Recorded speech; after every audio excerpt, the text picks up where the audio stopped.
Good evening, everybody. Welcome to the 21st and best episode of the Hashcast. And tonight I have a very special guest, someone always cooler than me, but also incredibly more talented than myself. It is the Easy Ally superstar, Noah Rayne.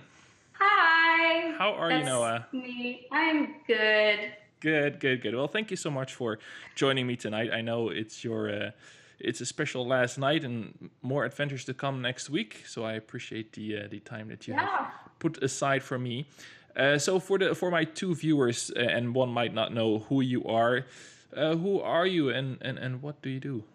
Hey, so I'm Noah. I'm an artist. I'm a musician. I'm a writer. I do a lot of stuff within the Easy Allies community. Mm-hmm. I don't know. I like being there. I'm a member.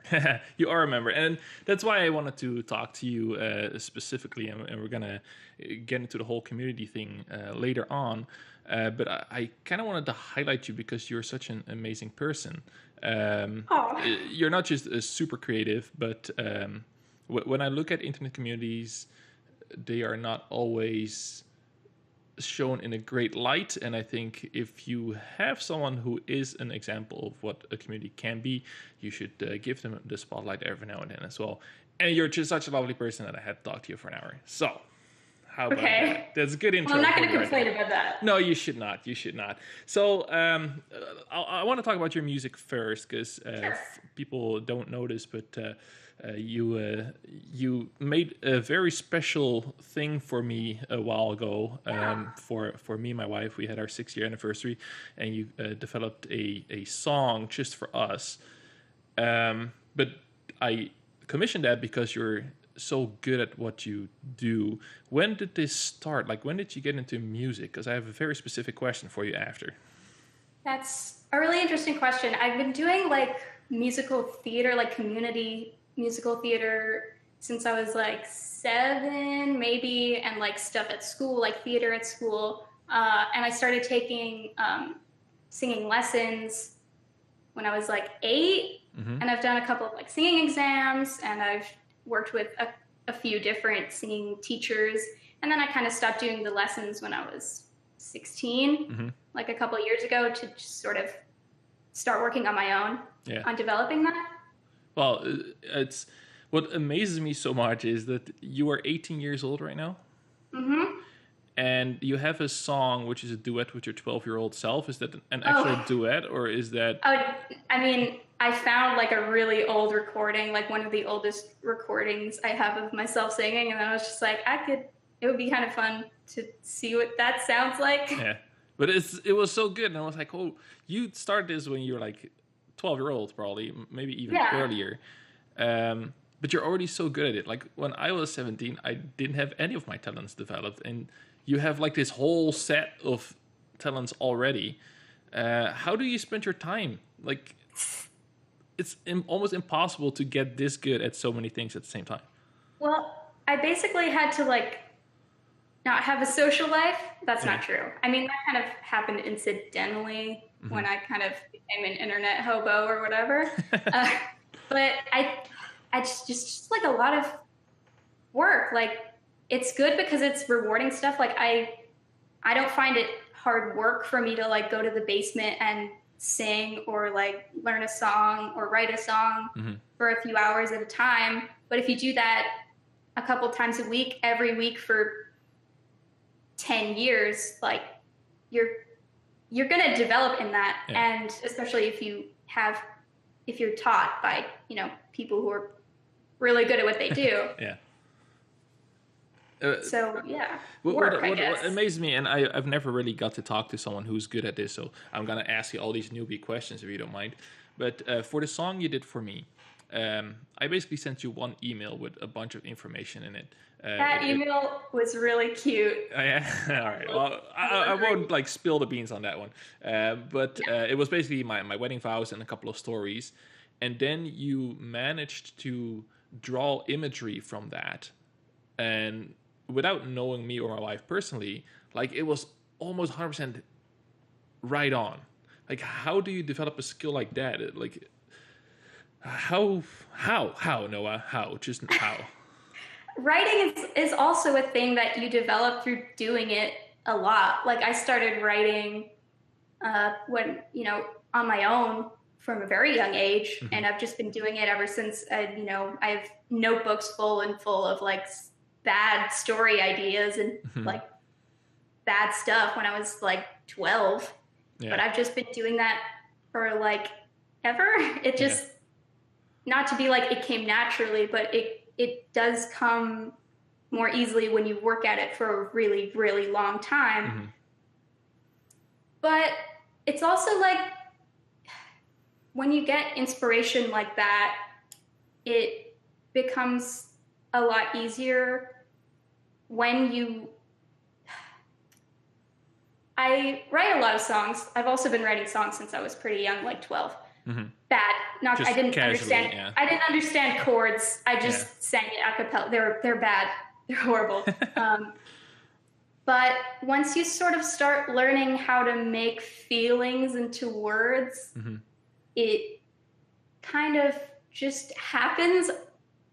It's also like a lot of stuff, you just learn in English class, like mm-hmm. in like imagery and poetry. But a lot of it is also listening to a lot of music, reading all those lyrics almost religiously, like reading a lot of books. Yeah.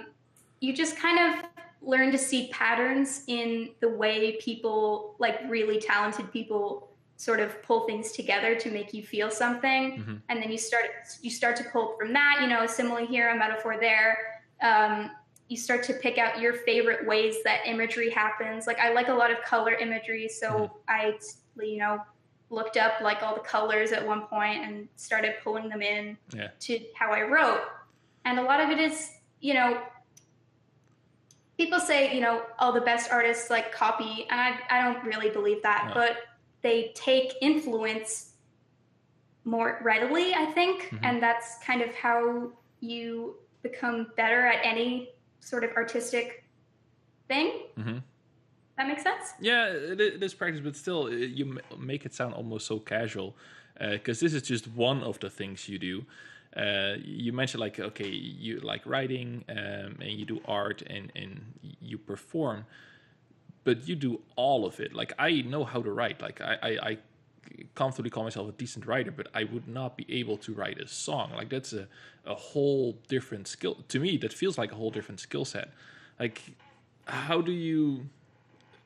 Like if you would have to give advice to someone who wants to do this, is it just like you said, like read and lyric and all the things? Like I my brain just does not get how you become that good at it. I think it helps. It helps that I started at a young age because it's easier to put ideas into your brain. I'm terrible at learning languages. Yeah. I just like almost failed high school Spanish. Like I just can't do it. Obviously, there are certain things that will come more easily to certain people, just like naturally with how the brain works. But I think it is also a lot of taking inspiration from places that are more rare, more difficult to find, more obscure. Like not to be like, oh, I only like obscure things. Like I'm so much cooler than you because I like obscure things. Yeah. But like it takes a lot of digging to find things that like sing out to you. And there's a lot of that stuff out there that I've kind of somehow stumbled upon and have become like really big influences on how I write and how I think. Like, yeah. I've gone through your playlist. I've been creeping all your SoundClouds and everything, of course. But some of the songs you have, they are like so immensely personal, and it feels like it is an outlet, or for some songs it feels like you put your pain into words. If I say like there's the song about a hole in your chest, like how important has that music been for you personally to I think if you have so much to express, it may becomes more natural. Or how important is that music for you in your life right now? It's like one of the most important things to me. Like I'm very introspective, like almost to like a fault where it becomes a problem, where I'm just like overthinking a lot of things. And it kind of helps boil a lot of that stuff down to its like purest form when you put it into a song, when you put it into words. And I just think it's like, I don't know, it's like a weird coping mechanism for me to like make like shitty situations into like something that sounds really good, like sounds nice. And it's an important way for me to like figure that out for myself. I mean, like I'm a grown boy. Like there's a lot of stuff happening to me all the time, and is like this thing that just helps me at all points in time. Yeah, no, I just have so much respect for that, Noah, because when I listen to your music, I'm like, oh man, this is someone who is young, has to go through a lot, and manages to turn it into something beautiful. I don't have that talent, unfortunately, myself. All my emotion comes usually out in comedy or humor, but not in like something that someone else might enjoy in the way that I enjoy your music. And then when I look at you, you're like freaking 18 years old, and I know it's not an age thing, because you know you're just good at it and you work hard for it. I know that, but it just blows my mind how you managed to do that at such a young age. Because I can't help to compare myself what a terrible person I was at 18. And I kind of want to lead that into the community aspect later. But like, it makes me think, how did you become such a well put together 18-year-old person in 2018? That's a really good question. I think it absolutely has to do with the fact that I've basically been active on the internet since I was like 6 or 7 years old. Mm-hmm. Like I was born in 2000. We had like a Mac in the house all the time, and I was always on it. Like, the thing about the internet that I really love is the record that you leave. Mm-hmm. There is like, I leave everything up basically. Like some stuff like I like privatize because I was stupid and young, but like a lot of it is like under like different usernames, like all across the internet. Like when I was really cringy and like 12, you know. And I like to look back at that, and I'm constantly thinking like, how do I want to be different from that? Why does that make me cringe, or why does that make me sad, or why does that make me feel weird? Like, how do I constantly improve on that record I've left behind, and how do I leave behind a better record? It's a lot of people talk about how this sort of generation has these immense difficulties with the fact that they have to always put on their best self for the internet. You know, their Instagram is not like their real life. And of course it's not, but I think constantly like posting on the internet and talking about myself and posting my songs online, which is basically just like my whole depressing life story. It's like, it drives you to sort of want to become a better person because people are going to see it. And obviously that's not the only reason you should be a better person. You should just be a better person to be a better person. But I just think seeing so many different perspectives and being able to like know someone so deeply just from their social media, from their Twitter, like understanding where they're coming from, understanding their thought processes, is this really important thing. And I think it's important to understand your own thought processes with a lot of things. Like I have records of like my personal posts on like some blog from when I was 13, 14, 15 and going through like the worst time in my life. Like, and it's important to look back on that and see like, how have I grown? How can I grow? And how can I be better? Yeah. Well, you say that as if it's no big deal, but not everybody chooses the path online, even people your age, to do good or to improve themselves. Like when I was like 19, 20 and like into my mid 20s, I was just an ass online because for some reason I found myself in this community of edgelords. And we were still a tight-knit group, but we were terrible to each other, like constantly. It was almost like sharpening your tools to who could be the the snarkiest, who could have the best insult, and that's how we measured how cool we were. It was just a terrible, toxic community, but it felt so natural to be in there because we didn't feel like we were hurting anyone because we were all know each other. It was like social media didn't exist yet, so you weren't like lashing out to strangers. But it was such a weird place and a weird time for me on the internet where that actually meant something to me. And then you have people like yourself who are like, no, I am on the internet because that keeps track of how better I can do as a person. Like that is not a normal or like a standard way of thinking. Like, don't sell yourself short saying, that's what I just do, because you make that choice every day to improve yourself and to be a better person in it. Like that is not something everybody does. So where does this, what I'm trying to get to is that where does this positivity start for you? Like where is that drive from you to be better? Because the other way is so easy nowadays. I think I'm just like a really hyper moral person. Yeah. Like that's just the way my brain has been built, where it's always like, you got to be better. You got to be I don't know. I think having that sort of internet record is important, because even if I'm just like looking at like old posts casually where it's like, hey, that was bad.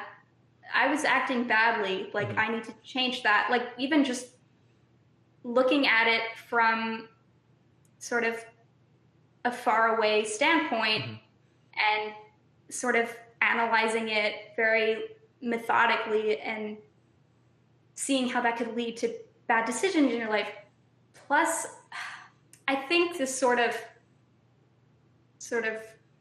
gamer snark, like being shitty online is, it's this like sort of male thing. Probably. Like, I don't, obviously not all men are like that, duh. But I think there is, toxicity online is this thing where you don't hold yourself accountable and no one else holds you accountable. And when you yourself as a person, like offline, weren't held accountable to things from a young age, it can be difficult to grow as a person because you don't feel encouraged to. And I think that is a problem. Like boys aren't really encouraged to feel in touch with their emotions, and they aren't encouraged to sort of give everybody the breadth and the respect that they deserve. Obviously not in all cases, but I think it is this sort of complete societal thing where it's not just the internet, like it's this overwhelming like global thing. So I'm not sure. I don't know. It really frustrates me when people are just like purposely shitty online. Yeah. Like that's just like my most hated thing, because I don't understand it. No. I don't see where they're coming from. I know why they do it, but I don't know why they do it, you know? Yeah, no, that's a good comment actually, because when I was going through that terrible internet phase of myself, like I said, I didn't feel like I was hurting anyone, and it felt good, and like I said, it meant something to me, because when I had to stop, I got out of it all of a sudden. When if I would look back at it right now, I would not even recognize myself, because I honestly believe that how I acted like online was not the same as how I was offline. Like to me, that was two different things, and now I realize it's just not true. Like if you're being an incredible ass online, that makes you just a terrible person. But it took forever to understand that, and now I am not like you, because you're better at you're me. A good man. I try to, and I try to be better, and I recognize those flaws. But I think a lot of people never get to that point. Or maybe not never, but it takes a while for them to get to the point. I hope everybody gets there eventually, especially this generation who do get a lot more feedback on their behavior, because it's instantly available feedback, for good or for worse. But it's just so interesting to me how some people start off on the right foot and others are not. And that's why I wanted to talk to you so specifically, because I do have, like you and there's a couple others, and I'm not sure if that's because of the community that we both are a part of, like you maybe a little bit more nowadays than me, of the Easy Allies community. If you don't know what the Easy Allies are, they are the former game traders folks. I highly recommend to check them out. Awesome. But their community is something that is special. There's a whole group of people, young people in there, that I, as with my almost 37 years old, look up to in how well put together they are. And I think people like yourself are going to be the generation, not the generation, because you don't have to carry the burden of an entire generation, are the group of people that are going to make everything better eventually. I hope so. Yeah, no pressure. But I think that's an important part of internet community. And when you found that community, how did you find the community in the first place? Like I am involved in a lot of things, but I don't always become part of the community. Is this like one of them that you are part of, or are there multiple? This communities? is it. That's it. All in. Yeah, I don't know, because it's this different story. Like, I first started watching them through Tabletop Escapades because I saw it on my dashboard somewhere and just randomly clicked it. Pretty lucky. But the community is something that's, I don't know if I could pick a point. It was this slow fall. Fall, as if it was this horrible thing. Yeah. No. I think it sort of became this thing I aspired to join. Like, the folks at Easy Allies are just really responsive on social media, and I've never seen that before. No. Like, I've been a part of online communities, like a small part, background part, and it was oh my God, they liked my tweet, freaking out about that. Yeah. But I first posted some fan art or something for Tabletop, and Ben immediately followed me, and I was like, oh shit, what's happening? Yeah. And then, they had these really kind replies, and then I eventually over time realized, hey, these are just people that find themselves lucky to be in the position that they are, and really care about their community and know people in their community. What is that? Yeah. What's happening there? That's crazy to me. Yeah.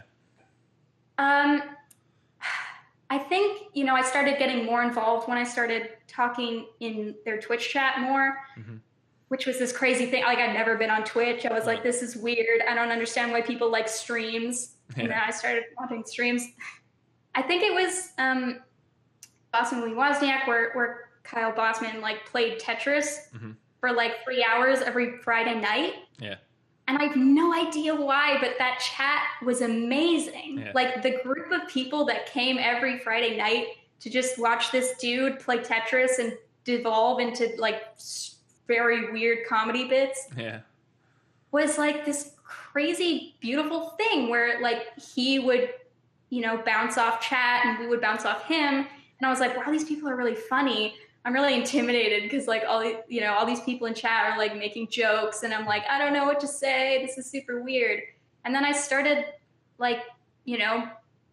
talking more and more and becoming more confident, and people started talking to me, and then I started making friends in Twitch chat, and I was like, what's happening here? Yeah. You can make friends in a Twitch chat. These people are normal. Yeah. These people are nice. These people live near me.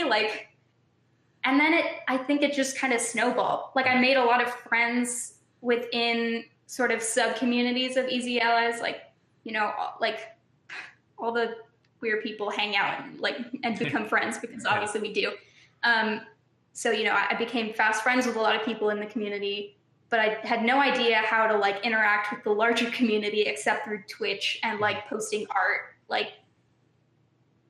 It became this really slow build, and then suddenly I was just involved. Yeah. Suddenly I was watching Cup of Jones every week and having opinions on what was happening, and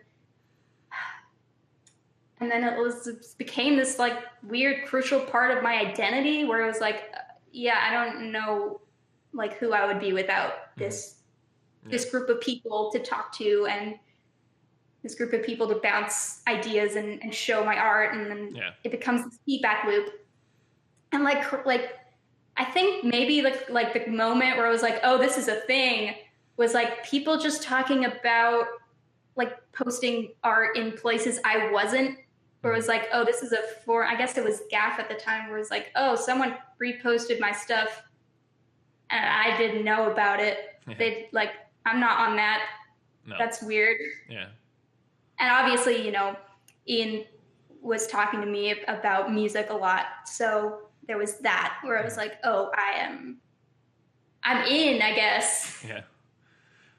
It's funny because the Easy Allies themselves have been a huge influence on what I do here online. I like that you mentioned Tabletop Escapades, because when I had Steven Blomke on the show, like that all started, our friendship started with fan art that he made for that show. Dude. So they have been like this red line through my internet career, if I can call it that. And I love hearing how positive the effect is that they had on your life as well. Because you're like, again, being super casual about this whole thing, because you're so humble to the max, that you say, oh yeah, I got involved, but you got involved. Like, yeah, I don't really know how that happened, and I kind of have to be casual about those things, because I can't be like, oh my god, this is happening. Like, obviously I feel that, but I can't externalize that because it's weird. It's not like super weird. Yeah, I guess it's not super weird, but you know, I don't want to be weird. I don't want to be the weird one. No, I'll be the weird one. So for people that do not follow this, like Easy Allies did 2 concerts on their 1-year anniversary and on their 2nd-year anniversary. On their 2nd-year anniversary, they had this amazing guest on stage that just like got dragged on stage for no reason at all, and then you just I didn't get dragged. No, I know, it was all planned. Yeah. That's true. You can find the footage on their YouTube channels. So, and then you were on stage, like killing it. Mm-hmm. On I was doing backup for Ian, basically. Well, no, I wouldn't call it backup. It's backup. I was doing harmonies. You had matching suits. We had matching suits. Yeah. How did that happen? Like, I love that story. Give me all the deets. Well,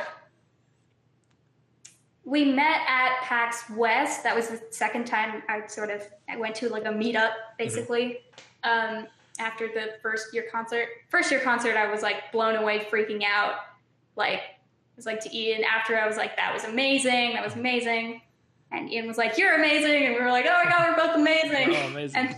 And then we met at PAX West, which was last September, basically like a year ago today. Mm-hmm. And Ian was like, hey, I got to talk to you about something. Just like in this crowded show floor. I was like, oh, what the fuck is this? This is freaky. I don't know what's happening. Yeah. And then, you know, Ian was like, so I have plans for the 2nd-year concert. I was wondering if you wanted to do some singing with me, like backup. And I was like, you know, I basically was like, yeah, that'd be cool. And then I like immediately, then I had to like, it was so weird because like I was freaking out. Mm-hmm. And then because it was like this weird line thing in the Twitch booth, like I had to go and then talk to Kyle and then talk to Brandon. Yeah. So I basically had to like keep my composure and not think about it for like 15 more minutes. Yeah. And that was it was like, it's always amazing talking to them, but like it was torture. Yeah, I can imagine. I was with friends, and then like immediately after Brandon was like, okay, bye guys, and we were like, bye Brandon. I immediately like ran down an escalator and like went to a window and bashed my head against the wall, like what is happening? And my friends were like, huh? You need to tell us because that's crazy. Yeah. So I did. I told like 4 people in like the first week that I knew. Yeah. And then I told a couple more people as the months went on, because like the concert wouldn't be until March. So I basically had 9 months to freak out about it. Oh, wow. Yeah. Which was fun because then I couldn't sleep for a month. Yeah. But it was fine. Everything turned out fine. And then, you know, I had to tell a couple more people because I was staying with them So I had to be like, for safety reasons, if I went off somewhere, they had to know where I was. Yeah. Because I was keeping it a secret from like 90% of my friends, even some people that we were staying with at the time. So and then, you know, I got to LA in March, and because of my job at the time, like I couldn't go and have a rehearsal with the whole band. Like it just wouldn't happen. But Ian had sent me like all the recordings. So I basically figured out all the harmonies like by myself, just listening to it over and over and figuring stuff out. So the only rehearsal I had was in Ian's car, where we stayed for 2 hours and then did the rehearsal in 30 minutes, and then kind of had to like chill out and talk for an hour and a half because I said I'd be gone, which was like one of the most fun like 2 hours of my entire life. Yeah, I can imagine. I mean, I don't know. It was super chill, and you know, we were just hanging out, and that was like the day before or like 2 days before. And then, you know, the concert happened, and it was really fun. And it was already good. Like you were really good. I've listened to it like 60 times, so I can pinpoint like 3 moments where I'm like, oh my God, I effed up so bad. I did the wrong note. Like nobody knew. I knew. Yeah, you knew. Probably that's, you know, the artist's curse, also, I guess. The matching suits was not planned. That was not planned? Basically, I got into Ian's car and I saw a red suit in the back seat. Yeah. And I was like, oh, you're wearing a red suit, huh? And Ian was like, I'm going to wear the red suit. Is that cool? I was like, yeah, so like I bought a red suit like 6 months ago, and I was going to bring it and wear it. So I have it here with me. We're both going to be wearing red suits. And Ian was like, oh, cool. Like out.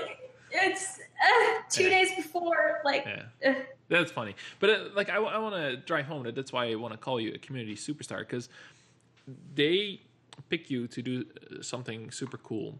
Well, Ian did. Well, but first of all, you're good at music. You're good at singing. Yeah, thank you. But if you were like a terrible person, that would still not have happened. Like that's a double whammy for them. And for them, I think it's great that they give you that opportunity, because it must have been amazing. It was pretty amazing. Yeah, something you'll probably never forget. But yeah, they are something else. They're like the nicest human beings on the planet. Yeah. Like I don't even know how else to describe them. They're just like super nice, super welcoming, super chill. Like they're normal and they're friendly and they're good. Like they just want to be better all the time. Yeah. And that's something I really vibe with. Yeah, no, it's funny. Ian is the only person I've never met. Really? Yeah, and I wanna just hang out with him and talk about how he deserves to be loved and stuff like that. Because he's just he seems like a wonderful person. But yeah, he's the only one that I for some reason never ran into. And all the things we've been at together, I've seen him in the distance. That's pretty crazy. Yeah, that is pretty nuts. So yeah, Ian, if you're listening to this, please come on my show. We can hang out. But that's awesome. But so we've talked about like how cool it is, how cool you are in the community, but also about being better.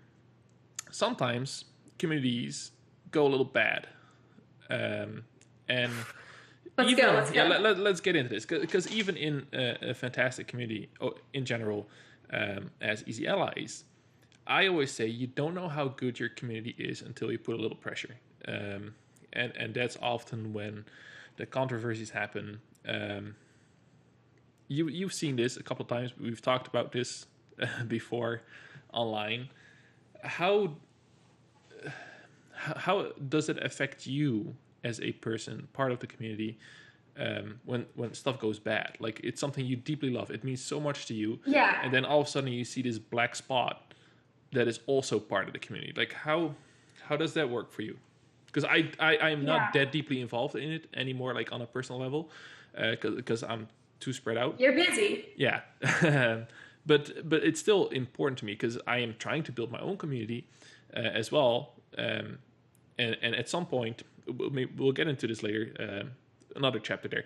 But for you, how does it work for you when you're part of something beautiful and then you see, here's that stain? Yeah, it's interesting, because community to me is about love. Mm-hmm. Like, first and foremost, like that's it, love. Like it's about loving something so hard that it's basically spills out of you and you have to find other people who also love it. And it's also about this sincerity, like mutual sincerity, that everyone understands that this is a thing that we all love. Like, but I think it's really shocking how easy that can turn into entitlement, which is something, you know, we've seen like a billion times in the last few years. Yeah. You know, it's difficult when the content becomes a product, which is a real risk when you're crowdfunding, when you're on Patreon, when the fans give you money to do this thing, and it wouldn't be able to happen without that. You know, even things like, you know, Star Wars and She-Ra and Voltron, like people assume that because they pay for something, they deserve control over its output.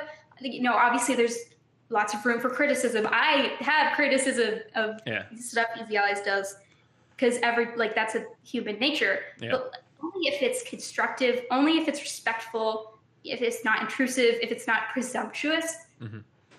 And community toxicity is something I've had to deal with a lot, because there is a point where, like, me even like existing in 1 or 2 videos became a controversy.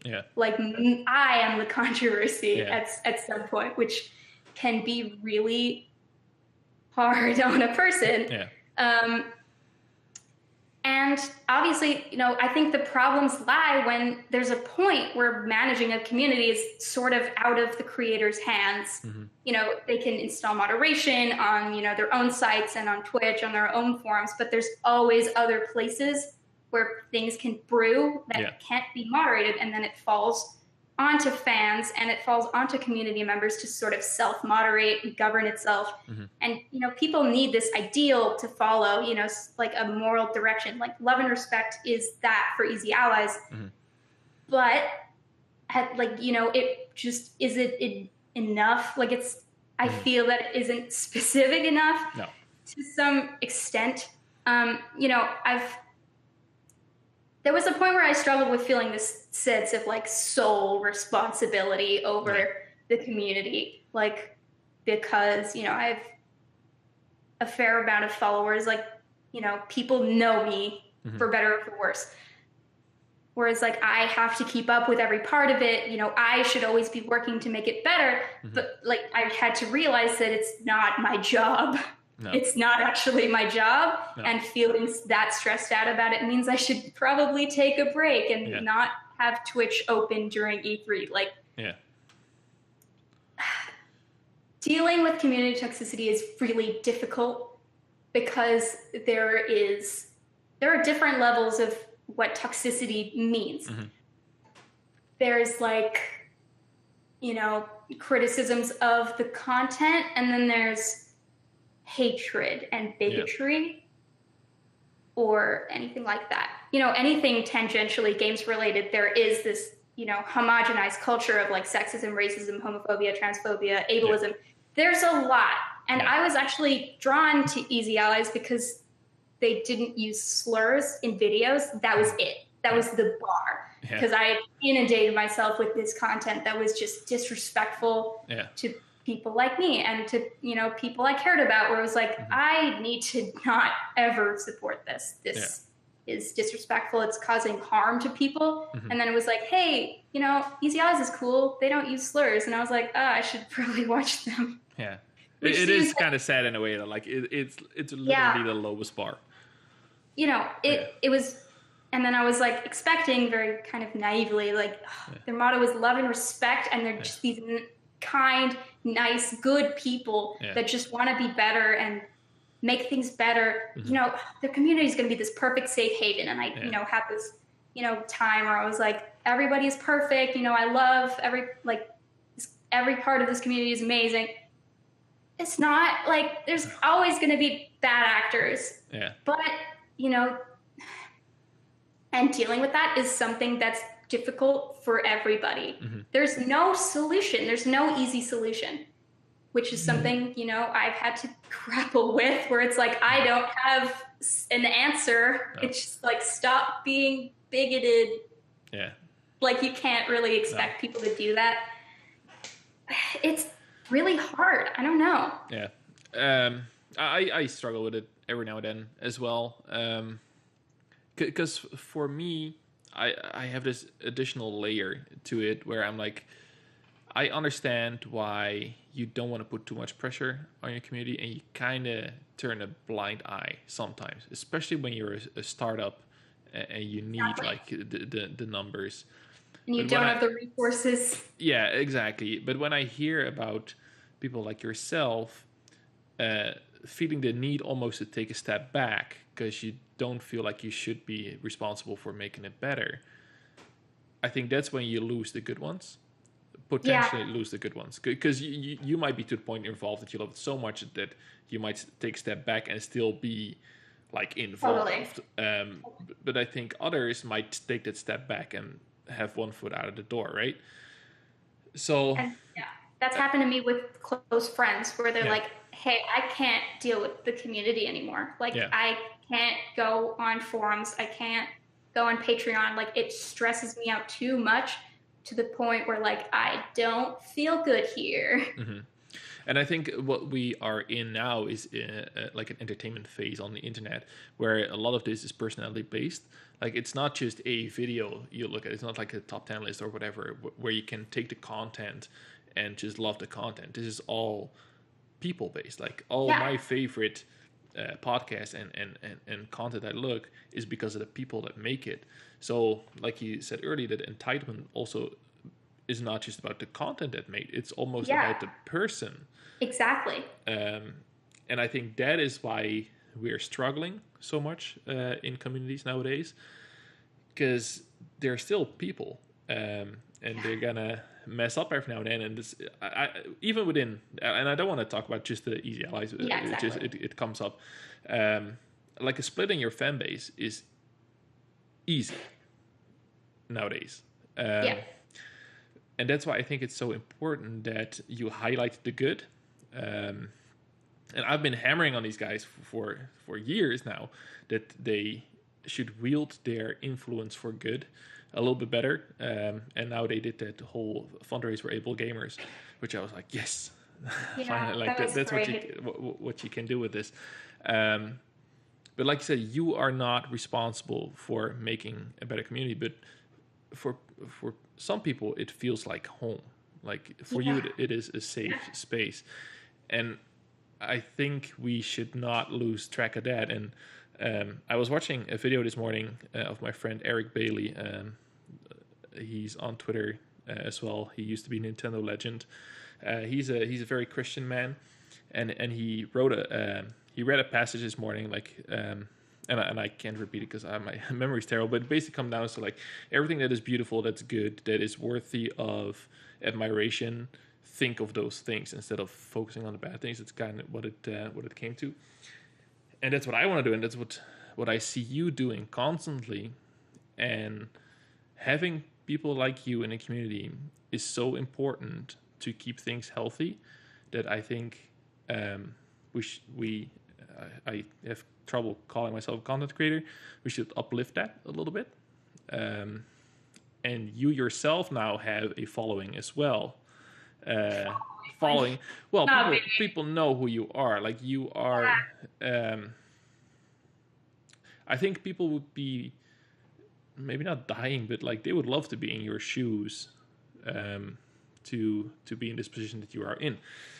So how do we wield such influence? Because I have had several content creators on this show, and I always try to have this conversation with them. How do we help the future generation? How do we help that content creator that is looking at us right now to be the next step, to be better, like you're constantly trying to improve yourself? How do we carry that over to the ones behind us? That's a really interesting question. No pressure. It's...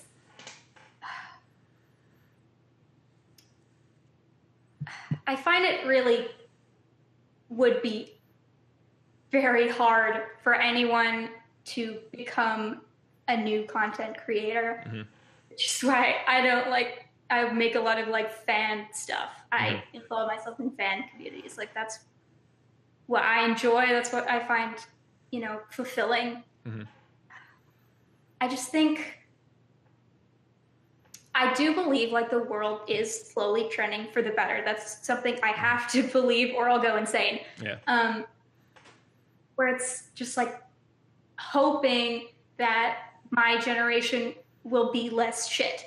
And I do see that a lot with, people, my peers, my classmates, whatever, where it's like, these people are really smart. These people are going to do really great things. Like they're young now and will probably make lots of mistakes, but I think they are slowly trending for the better and the more inclusive and the more caring. There is a tendency to be like, oh, technology is bad. It's, all kids these days are so stupid and self-centered. And but I don't think that's how technology is affecting us. I do obviously think there are major problems with how kids are taught to deal with technology, but I don't think being self-centered is one of them. I think the internet has this fantastic potential to link people, to show other perspectives. There's obviously a problem where there's too many perspectives and too much information to sort through.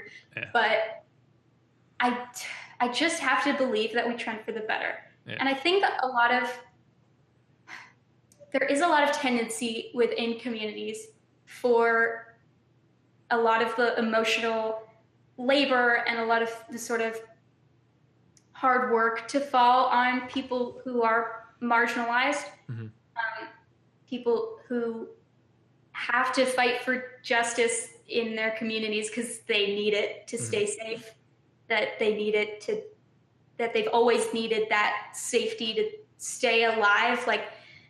And I think that's obviously important to hear from marginalized perspectives, not to be a marginalized perspective, but there also has to be a willingness from, straight white men or whatever to step in and not only listen, because I hear a lot of people like, we're listening, we care, we're going to hear from you and try to do better, but there's a lot of listening and not a lot of doing better. Yeah. And obviously, it's important to highlight, marginalized voices in community spaces, but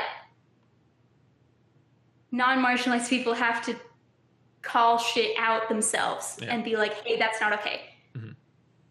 There was this post I read about this method of just saying, we don't do that here. Yeah. It doesn't matter what you think, you think you have free speech or can say whatever you want, but we don't do that here. Yeah. You can take that to 4chan or whatever. We don't do that here. There needs to be more people stepping in to try and fight things and say, hey, that was intrusive. That was based on a biased presumption. That was bigoted. Please be more respectful. Be better. There's not a lot of, straight white men who will listen to marginalized voices. So it has to fall on the non-marginalized to lift up those voices, but also speak out on their own and say, hey, you need to cut that shit out, Yeah. And I think that's really important. Yeah, that's a very good perspective. And I think that for some people, it's so hard to recognize, maybe because you're just used to that kind of language, especially online, and maybe more so my age than your age, where that mindset is a little different. Because my language had to be cleaned up significantly, and not because I was deliberately being bad. It's just such a part of your vocabulary. And I always say, in my case, it might be a little bit and upbringing is a weird word, but I'm from the Netherlands. I grew up there my whole life and then moved to Canada. Our humor is very mean-spirited. I would say it's very confrontational, but all, as we say, like in good spirits. Like we don't mean it mean. We're super mean, but we don't mean it that way. Like that is such a mentality that I see a lot, even in my own family right now, and they just do not realize it. And I think a lot of people are still like that, where they do not realize that the words that are coming out of their mouth have impact on people other than themselves. So when you say like, yeah, you need to cut that shit out, not just cut that shit out, you have to be better and tell other people to be better. And I think that's a good message. And it's hard. I have been in situations myself where I definitely had the opportunity, and this was often in professional settings, and this was a while ago, and where I just felt it and did not do it. Because I just did not have the courage back then to tell my boss, like, hey, what you're saying right now is not cool. It's not okay. I'm 37 years old. Like, I'm getting there to the point right now to do better. So what you telling me, and not like in a way, like you have to do better, I think that is a great message for the content creators behind us. And even an old fox like me can still do better. But like if you're 17 years old, 18 years old listening to this, if that's the demographic, probably not, but still maybe you catch it, like do better now. I think that's going to be helpful for everyone in the future. But it's great. No, that I think that's actually good advice, and I hope people get better at it. I've seen some recent examples of people being less afraid to speak their mind because it's right. So maybe we're on a good path there. But that was good. That was a good conversation. No, that was went deep there. I don't want to end on a deep note. I want to end on a happier, lighter note. Like I said in the very very early beginning, you were up for a great adventure. Over next. What's happening in your life right now? Well, this weekend I'm moving into university, and then I'm starting that. Like, I'm going into creative writing. But I don't know. Might do other stuff. No idea. Yeah, I don't know. Scary. It is. It must be. It must be scary. So we talked about your music in the beginning, and I was gonna play a song, and we had not had a single moment where that would be a good transmission. Conversation's too good. I know. So you're going into creative writing. It's connected, no doubt, it's connected in a way. But if you had to. Like for me, writing has been a big part of my life. To me, music is a completely different branch, but for you, it's more overlap. But is it gonna help you with your music as well, or is it, or are you actually looking to focus more on writing? Like when you say creative writing, are you writing a book? What's going on? I don't know. I have like half a screenplay somewhere, but like.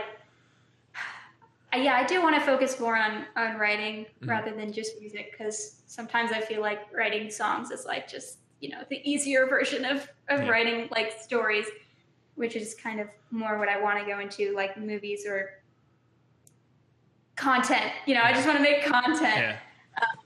Content. But yeah, I'm not taking any music classes. I don't know if I'll have time to make a lot of music. But that's why I did most of it the last couple of years. Yeah. Trying to get better at it before I become... Yeah. So creative writing, do you have anything out there already that people can enjoy right now? No? No, just the songs. Just the song. It's unbelievable. You're going to do creative writing. It's hard to like find a place to host that where it's not super writing. weird. Yes, I would agree. Other than like some Medium blog where well, it depends on if you're writing for writing or if you're putting it out there for an audience. But I do a lot of writing for writing. Yeah, well, that's good. I used to do a lot of writing for audience. And if you are looking for something like that, and if you're listening, one of the sites I loved was fanstory.com. I'll plug it right here. The guy that started that was my guild master in an old video game that I used to play. But I think I just love to write, and getting feedback is very important. Yeah. But that's going to be exciting in Vancouver. Are you just going by yourself? Are you having friends at the or you just? No, just by myself. I don't really know anybody there. It's on Vancouver Island, so it's a completely different city. Yeah. So that's fun. Yeah, and that is 4 years. 4 years, probably. I don't know. Could be longer. Yeah, I guess. Yeah, I think I did mine in 5. The last year I just messed that up. See, that's what I mean with, like, you're so put together. You're 18 years old. I'm just gonna do that. Like, I just don't know. I had to learn at a young age to just kind of go with the flow. Yeah. Well, your flow is pretty good, I have to say. Dear Lord, like everything you've already accomplished, I think we are gonna hear great things from you. Noah, we have already heard great things from you, like in everything you do, and with the kind of person that you are. But I can't wait to see that name of yours on something big in the future. That means a lot. I'm sure it's coming. One day. One day. So I always end my show on a little thing called Podcast and Chill. But before we're gonna do that, this is where I'm gonna put your music in, because everybody has to listen to this. So before we go to Podcast and Chill, I'm gonna give you a taste of Noah's raw talent in this song. It's the end of summer, the sky is staining purple, and an autumn thunderstorm is rolling in from the north. Orphans of the city, wreaking children's havoc in the sand. It's the end of August, and night falls faster now. Sipping at a can of beer, shitty beer, the kind that tastes like regretful comments. And it's so beautiful, and she is smiling so wide. The sky is so big, and the ocean crashes, the last light of the setting sun scattering across the crest of waves. And it feels like summer's closing. You watch her cheeks bathed in the swathes of orange and lavender, everything at once, paling in the dusk and plunging into darkness. And the sun slips behind the mountain and under the sea, and the wind whips your hair back, and you can't. You've known for a while now. It was only a matter of time. 'Cause there are a lot of beautiful things in the world. Some are plainly so, they shine and glimmer and glint. Some are subtler, spreading slow as molasses across your field of vision, until that's all you see. And some things are so beautiful that they just hurt, like the sun on a day you didn't expect to be up early. Like grabbing someone's hand for the first time when the world is spinning and feeling time freeze. Like plain windows or coming home, or children's drawings, or songs you used to know.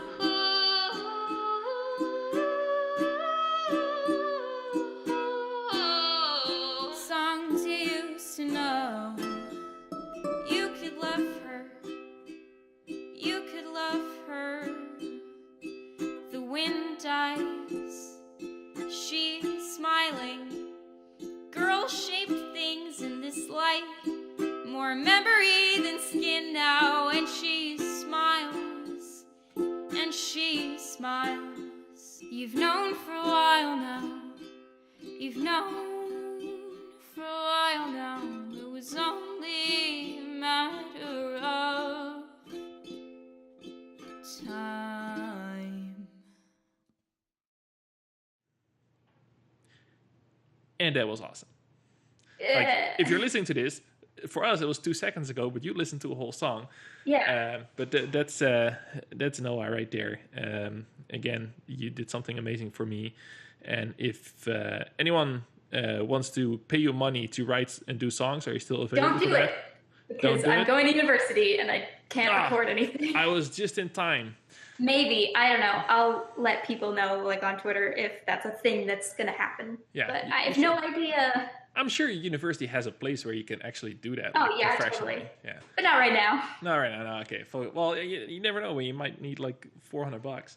Totally. I want to write one song. That's the rate right now, as of today. That's not the rate. It should be. I got off easy. But so podcast and chill. Noah, where, like, your Twitter handle has been floating on screen all this time. Yeah. But where can we find more of you, and what would you like to promote for yourself? I mean, there could be audio listeners, so that is Twitter, true. That is my true. Twitter is Look at you, like fixing my show. Yeah, at Noah Rayne, Rayne. You can find my music at continental-drift.bandcamp.com. I have 3 EPs. I'm really bad at mixing and mastering, so it could be fine. I don't know. I listen to some. I like them. Yeah. I think they're good. And again, like, that's just another skill. Like, it's Back one thing to sing the song. I think they're good. I think they're good. Yeah, that's my dream. That box quotes. I don't know where else you can find me. I'm kind of lurking everywhere. I'm always watching. Always watching. That's it. Just Twitter and Bandcamp, really. Yeah, well, I think it's definitely worth checking out the music and the tweets. The tweets are good too. You have good tweets. The tweets are good too. Yeah, it's fun times. It's fun times. I always see you pipe up on conversation that I find interesting as well. So definitely go follow Noah. And if you are listening to this and you have no idea who I am the Hashtagonist, and you can find me on @the_Hashtagonist. And if you are listening to the show, thank you so much. If you want to support it, you can do that by either clicks, likes, and subscribes, and go to patreon.com/the_Hashtagonist as well. Noah, thank you so much for this hour. Thank you so much. I know you are super busy. I wish you the best of luck in the next week, because it's going to be big changes. And moving sucks. Moving sucks. It is terrible for everyone involved. But like I said, I'm so looking forward to see what you are going to accomplish in your life. Me too. I will be bragging about having you on my show when you were just beginning this amazing career of yours. So thanks, Internet Dad. Yeah, that's me, the Hash Dad. I just collect dads. That's what I do. That is pretty good. It's good to have. That is good to have. So if you need a Hash Dad as well and you're still listening, thank you so much. And please tune in again for next week with cool guests and a medium host. Thank you. Thank you.